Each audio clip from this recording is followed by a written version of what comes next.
Welcome to today's lesson on the poem As I Grew Older by Langston Hughes. This poem is taken from Unit 3, Semester 3, English in Use, a textbook for college students. The lesson is presented by Dr. P.V. Geeta Lakshmi Patnaik, Associate Professor of English, BJR Government Degree College, Narayanguda, Hyderabad. Let us first take a look at the biography of Langston Hughes, the poet of As I Grew Older. Langston Hughes was born in 1902 and died in 1967. He was a famous African-American poet, novelist, and playwright. He was an ardent activist in the civil rights movement and wrote protest poetry. In addition, he was also very actively involved in the Harlem Renaissance, an intellectual, social, and artistic movement based in Harlem, New York City. This movement flourished during the 1920s. Hughes was one of the first literary figures to promote African American culture through his poetry, plays, and jazz music. The aim of the Harlem Renaissance and in general, and Hughes in particular, was of bringing this culture into the mainstream. The Bury Blues, published in 1926, and Fine Clothes to the Jew, published in 1927, are two of his earliest and most famous collections of poetry. The present poem, As I Grew Older, was published in the Bury Blues in the year 1926. What is the poem about? Before we go into that, let us just quickly look about the major themes of Langston Hughes' poems. Langston Hughes wrote about dreams, inequality, and oppression in his poems. His beautiful poetry speaks not only to the Black people, but to all people who have dreams and who fight to achieve them. The present poem, As I Grew Older, is a poem about the dreams that the poet was unable to achieve. And this was because of racial subjugation and discrimination. The poet had dreams in his childhood, but as time passed and he grew up, he was subjected to racial prejudice and oppression. So this, in brief, is what the poem is all about. Let us now read the poem in detail. As I grew older. I shall read it now, and all of you can also read it with me, or you can listen to me. It was a long time ago. I have almost forgotten my dream. But it was there then, in front of me, bright like a sun, my dream. And then the wall rose slowly, slowly between me and my dream, rose until it touched the sky, the wall, shadow, I am black. I lie down in the shadow, no longer the light of my dream before me, above me, only the thick wall, only the shadow. My hands, my dark hands, break through the wall, find my dream, help me to shatter this darkness, to smash this night, to break this shadow into 1,000 lights of sun, into 1,000 whirling dreams of sun. Let us read it once again. As I grew older. It was a long time ago. I have almost forgotten my dream. But it was there then, in front of me, bright like a sun, my dream. And then the wall rose slowly, slowly between me and my dream, rose until it touched the sky, the wall, shadow, I'm black. I lie down in the shadow, no longer the light of my dream before me, above me, only the thick wall, only the shadow.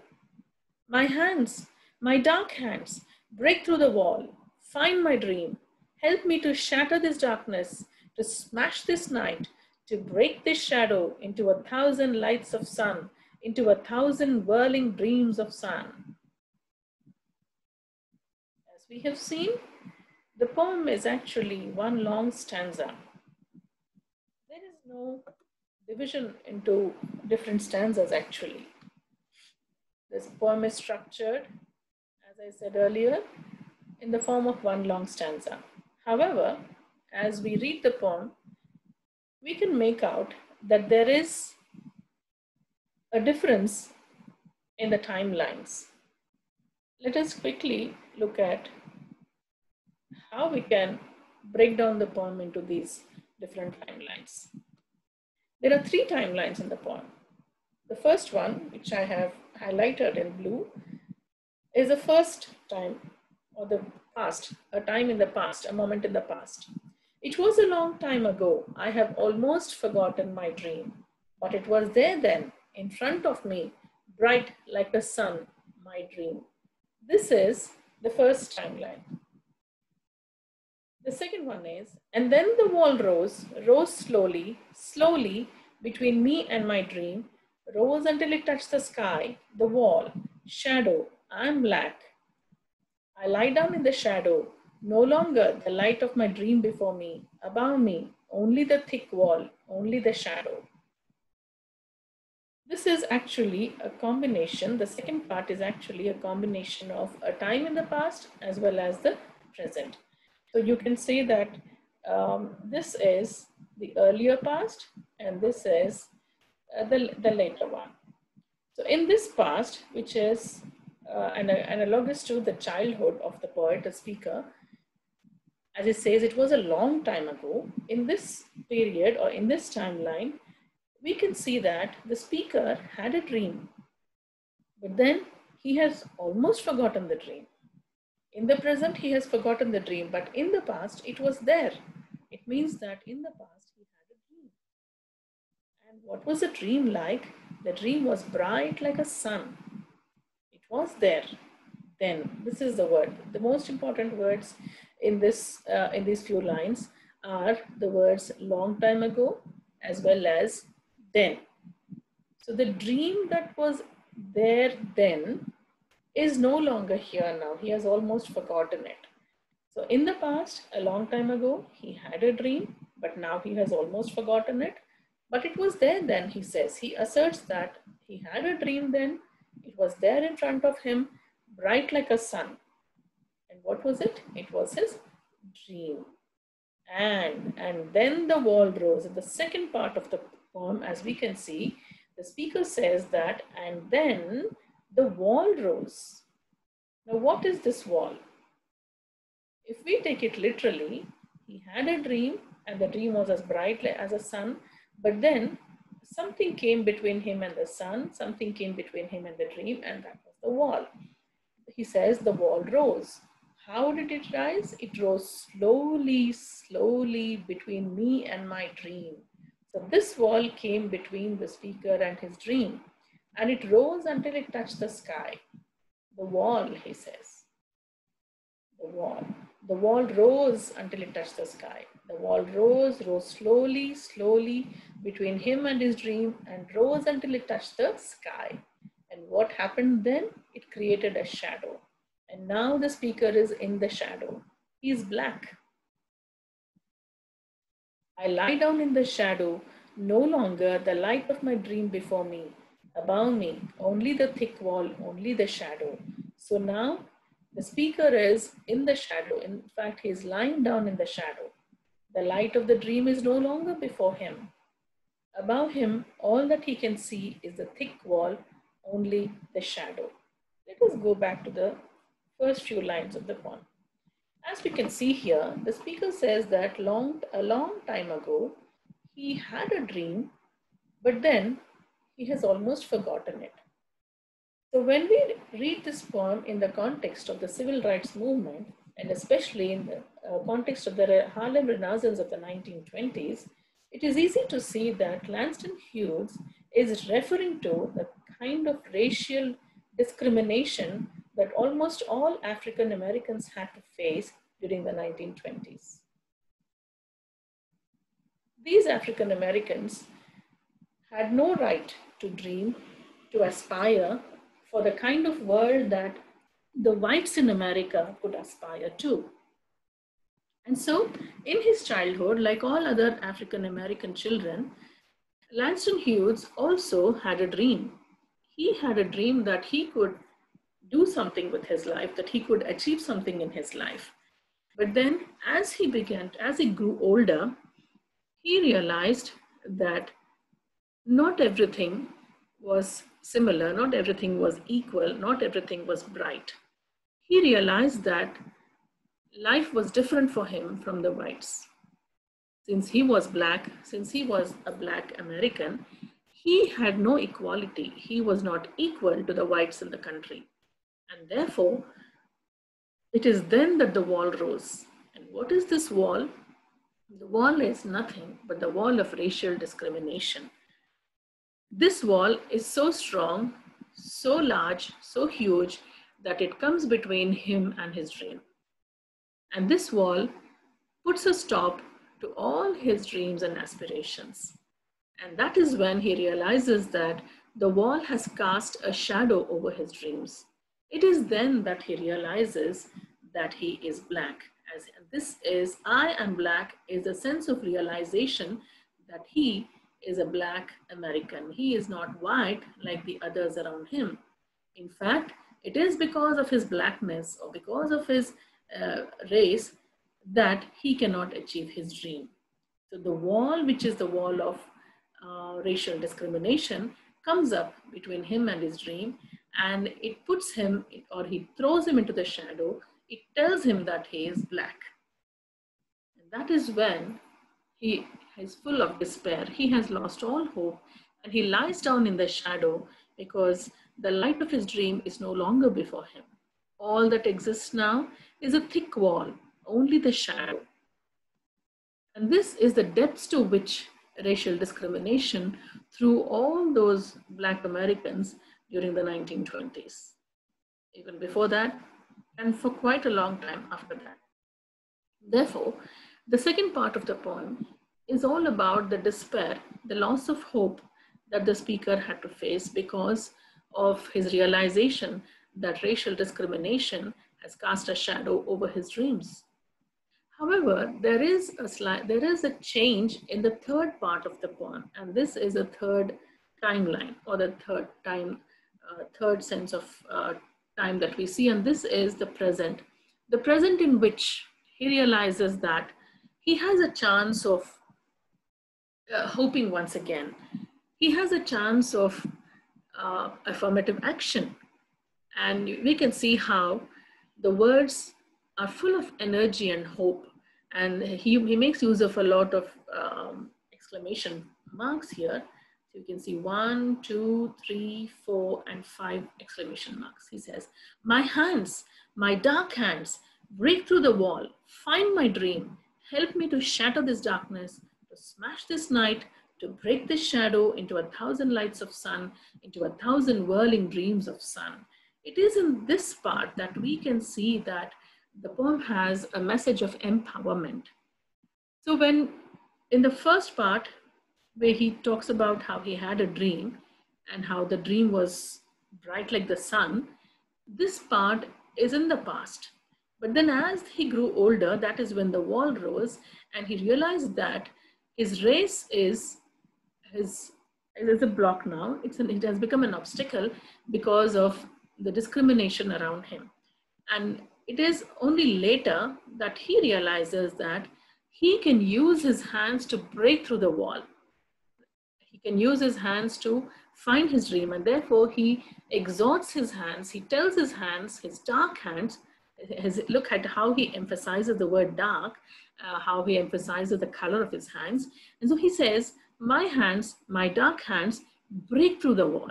In fact, his forcing his hands, his asking his hands, his ordering his hands to break through the wall of racial discrimination and to find his dream, the dream that was bright like a sun, the dream that he had dreamt when he was a child. Help me to shatter this darkness, he says. His hands can be used to break through the wall and to find his dream and to shatter this darkness, to smash this night, to break this shadow. Look at how he makes use of words like shatter, smash, and break. And and the shattering, the smashing, and the breaking is used for the darkness, for the night, and for the shadow. For example, let us just take a look here. He says he asks his hands to shatter the darkness, to smash the night, and to break the shadow. So these words, action verbs, are used to show how the darkness or the night or the shadow of racial discrimination can be destroyed once and for all. And racial discrimination should be destroyed, and he should be allowed to move into a world which has 1,000 lights of sun, which has 1,000 whirling dreams of sun. And this sun, or the dream of the sun, takes us back to the first few lines of the poem, where he says that his dream was in front of him like bright like a sun.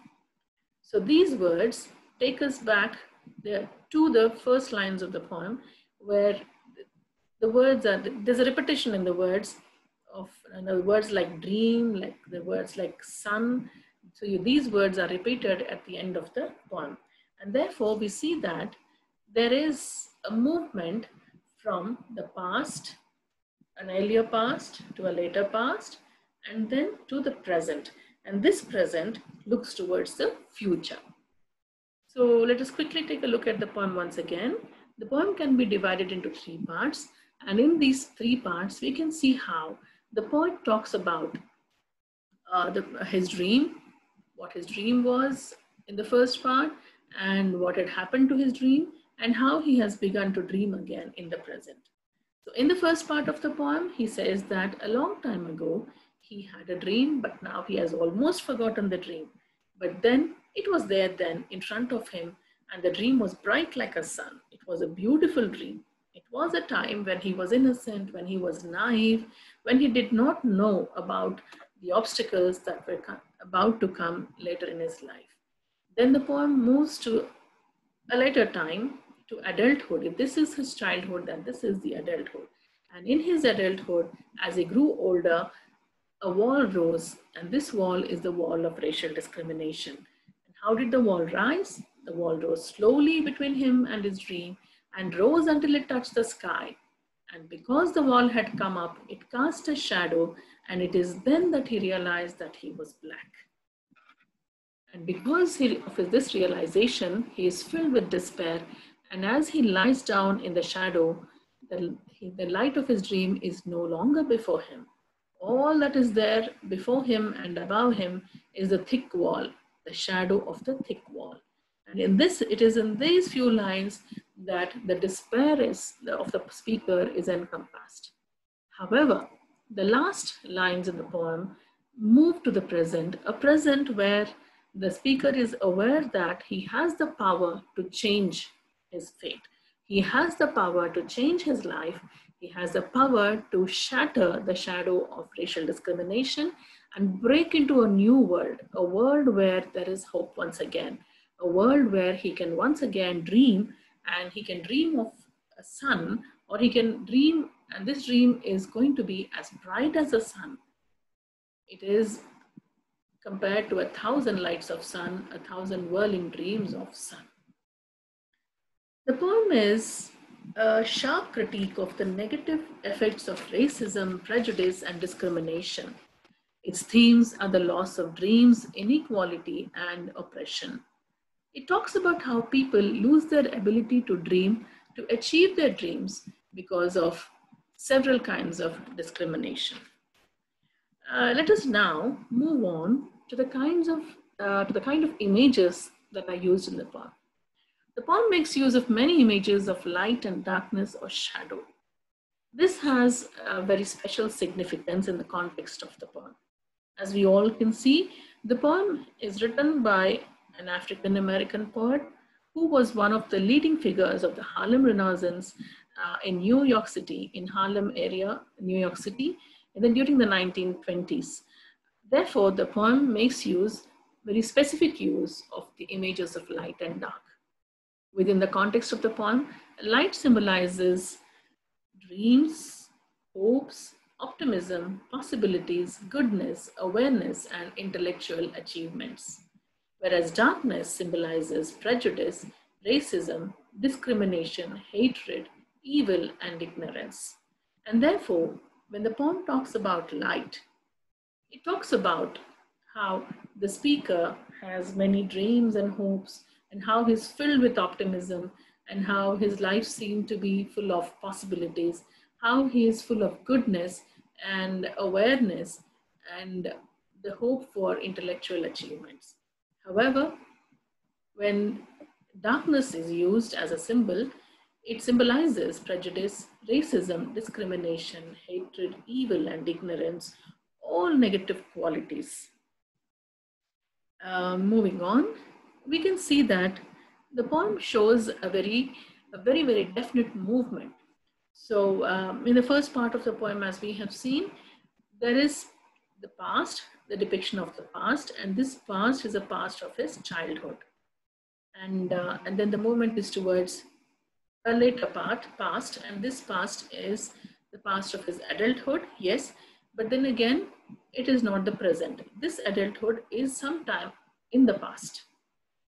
In the first part of the poem, we can see that the past of the childhood has hope, and this is symbolized by the bright sun, the sun of his dreams. In the later past, which is the past of the adulthood, there is despair. And this despair is symbolized by the shadow of the wall. And then the movement is towards the present, where there is hope again, a renewed hope. And this hope is symbolized by the strong desire to break down the wall. So let us quickly see the movement in the poem is from a past which is in the childhood to a past which is in his adulthood, the speaker's adulthood, to the present. And on another level, the movement is from hope to despair to hope again. And this hope is symbolized by the bright sun in the childhood, the sun which is compared to his dream. And then the movement is to the past in his adulthood, where there is a sense of despair, and this despair is symbolized by the shadow of the wall. And then the movement is to the present. And in this present, there is hope again. But this hope is different from the hope in the past, in the childhood, because this hope is naive, it is immature, whereas this hope is mature, and it comes from a level of awareness that there is every chance of changing one's life. By empowering oneself, one can break down the wall of prejudice, of oppression. Therefore, the movement from the past to the present carries a message that every man can take up every kind of challenge in life and change his life for the better. When we move towards tone, it is interesting to note that there is a change in the tone too. In the first part of the poem, the tone of the speaker's voice is optimistic, naive, and innocent. It shows the speaker's viewpoint when he was a child. And from there, it moves to the next part, where the tone turns into a depressing or an angry one. It also shows a sign of pessimism. This reflects the change in the speaker's viewpoint. In the final part, there is hope that he, the speaker, can still achieve his dream. This shows the present perspective of the speaker, the time when the poem was composed. So as we can see in the previous slide, there is a movement in the poem from the past in the childhood, that is the childhood which is in the past, to another past where there is adulthood, and from there to the present. So in this slide, we can see how there is a corresponding change in the tone. So in the first part, the tone of the speaker is optimistic, naive, and innocent, as I said, because this is the speaker's viewpoint when he was a child.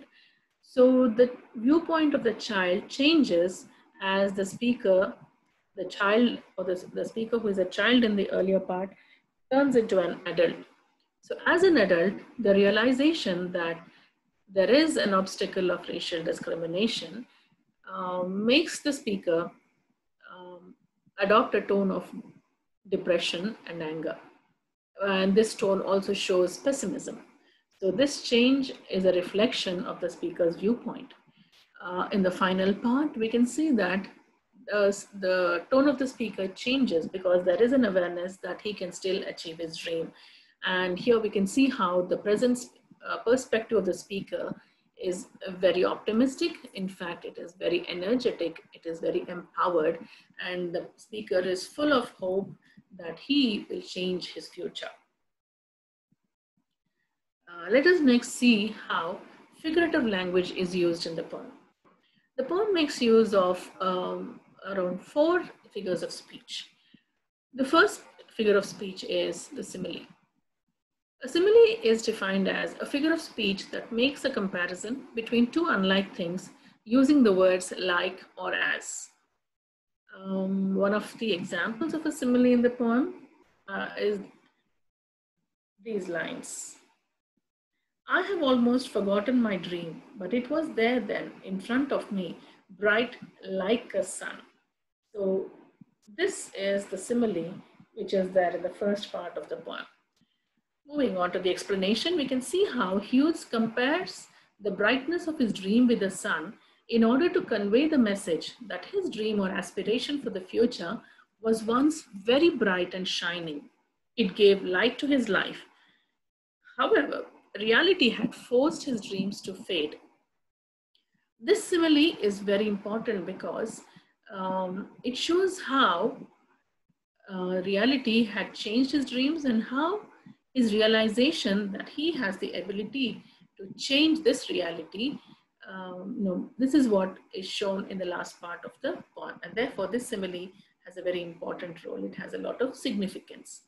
Moving on to the next figure of speech, we have the metaphor.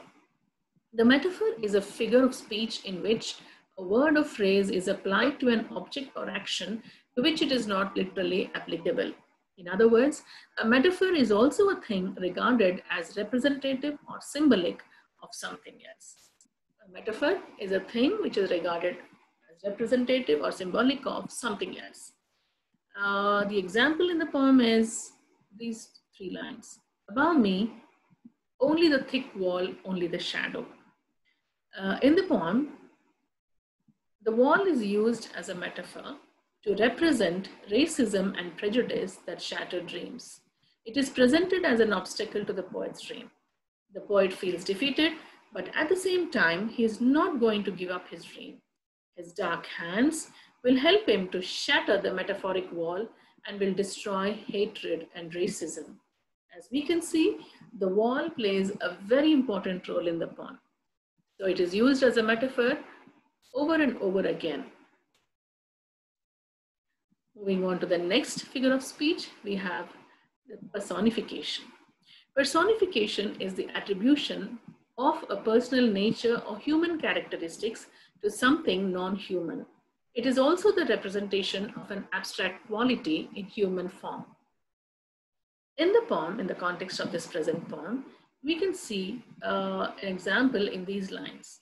And then the wall rose slowly between me and my dream, rose until it touched the sky.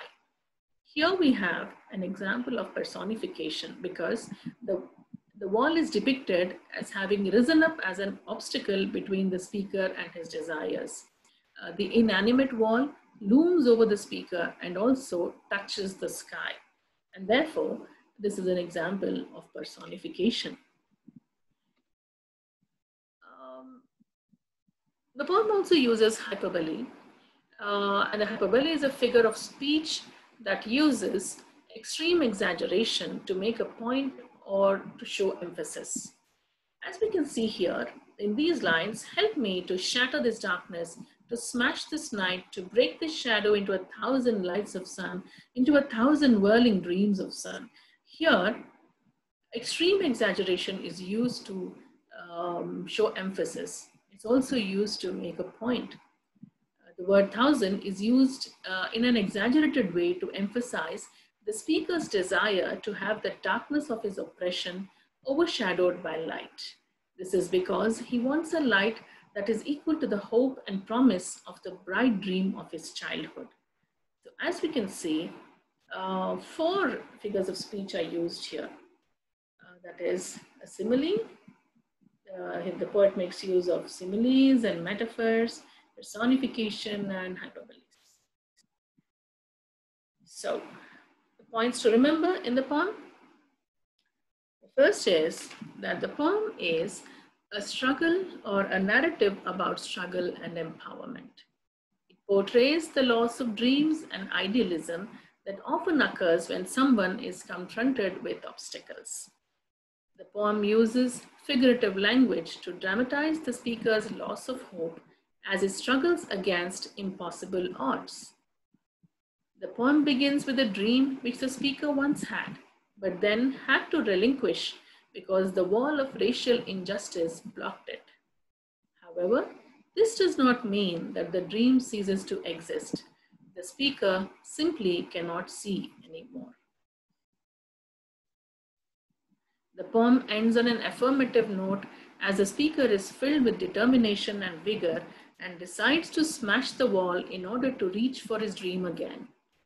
The speaker represents all African Americans who had to relinquish their dreams due to the pervasive discrimination and persecution in early 20th century American society. It is a comment on any form of oppression where one is unable to achieve his or her dreams, whether it is because of age, gender, nationality, or religion. The poem sends a message that we should believe in ourselves and stand up against all kinds of injustices and rise above any sort of discrimination. I hope you have understood the poem, students. Thank you.